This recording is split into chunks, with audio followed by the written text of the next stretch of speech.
আজকে আত্মীয় এসেছে, তাই আমি কটা ফুলুরি বানাবো বাড়িতে।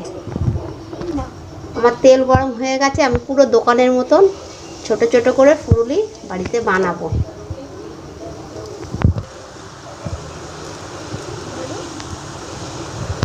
দেখতেই পাচ্ছেন আমরা ফুলুরিটাকে এই যে তুলছি থালার মধ্যে, এটাকে একটু ঠান্ডা করতে দেব, দিয়ে আমি আর একবার ভেজে নেব। এই যে অর্ধেক আমি ভেজে নিয়েছি, এটাকে এখন একটু ঠান্ডা করতে দেব, দিয়ে আমি আর একবার ভেজে নেব। দেখতেই পাচ্ছেন আমাদের বাড়িতে ফুলুরি তৈরি করা হয়ে গেছে, কত সুন্দর লাগছে। কাঁচা লঙ্কা দিয়েছি এতে, আর বেসন, বিট নুন।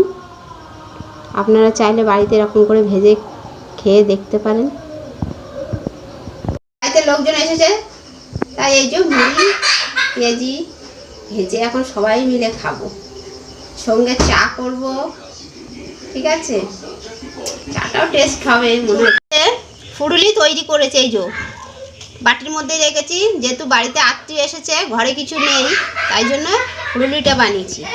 পেঁয়াজি বানিয়েছি, বাড়িতে বাদাম ভেজেছি, পেঁয়াজ কুচি রেখেছি, ছোলা সিদ্ধ করে রেখেছি, আর এই যে এক গামলা মুড়ি, যেহেতু অনেক লোক। ঠিক আছে, এটাকে খেয়ে দেখবো কেমন টেস্ট হয়। পারলে আপনারাও বাড়িতে বেসন থাকলে এইভাবে ফুলুরি বানিয়ে খেয়ে দেখবেন, হেভি টেস্ট হয়, খেতেও খুব ভালো লাগে। আপনি ছোলা ভিজিয়ে রাখবে, সেটাকে নুন দিয়ে সিদ্ধ করে নেবে, কাঁচা বাদাম ভেজে নেবে, সঙ্গে একটু কাঁচা লঙ্কা, পেঁয়াজ, চানাচুর দিয়ে সর্ষের তেল দিয়ে একটু মেখে নেবে।